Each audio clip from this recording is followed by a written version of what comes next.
Hello everyone, you are welcome to my YouTube channel.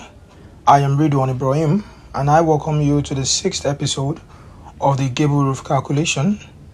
In the last episode we treated the calculation of the ridge, and in this episode we will be treating the calculation of the rafter. Okay, so let's just get into it as soon as possible. This diagonal element here, that's a rafter. Okay, so now we just need to determine the length of each rafter.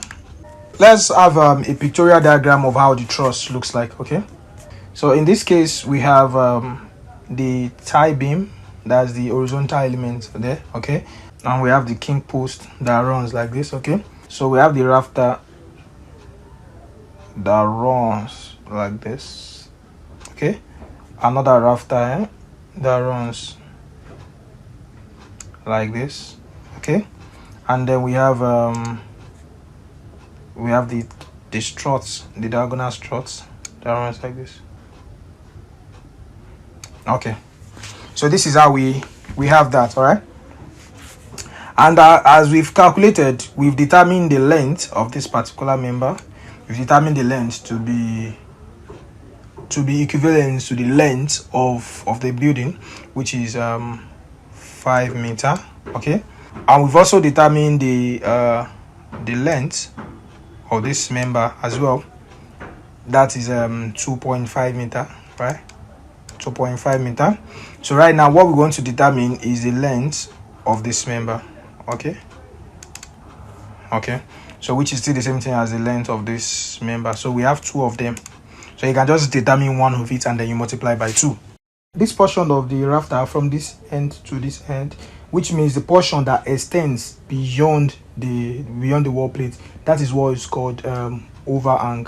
Okay, it's called overhang, or you can call roof overhang, and that is most times equivalent to 0.6 meter, which is the same thing as 600 millimeters. Okay, so that is the roof overhang.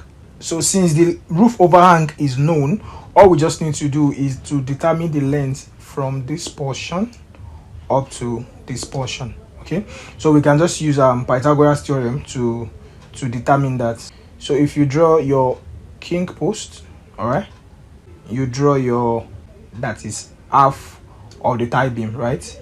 You draw one rafter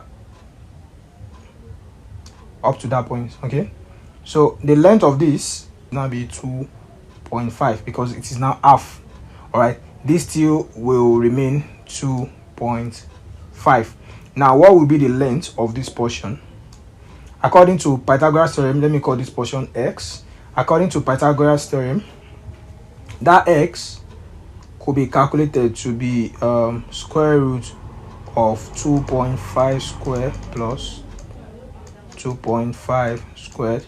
So x will give us 3.5 meter. Okay, so if the length from this portion up to this portion is 3.5 meter, and we also know that the length from here to here is 0.6 meter, so I can just add that with 0.6 and that will just give me 4.1 meter. So it means the length of one rafter from this portion up to this portion is 4.1 meter. Don't forget we have them in two sides, which is we have one in this side, we have another in this side. So I can just multiply the 4.1 by 2 and that will be equivalent to 8.2 meter. So that is the length of the rafter in one truss. Do not forget that we have 17 number of trusses all together. So in order to know the total length of the rafter in all of this building, that should be equivalent to 8.2 multiplied by 17. So that will be equivalent to 139.4 meter. Okay, don't forget you have to divide this by 3.6 so that we can know the actual number. Okay, so 139 divided by 129.4 sorry, divided by 3.6, that will give me approximately 39 numbers. Okay, so you need 39 numbers of one standard timber to get all the rafters we need in this building. Okay, so in this episode we have successfully calculated the length of the rafter. So in the next episode, we will try to determine the length of this member. Okay, so watch out for the next episode, and thank you for watching.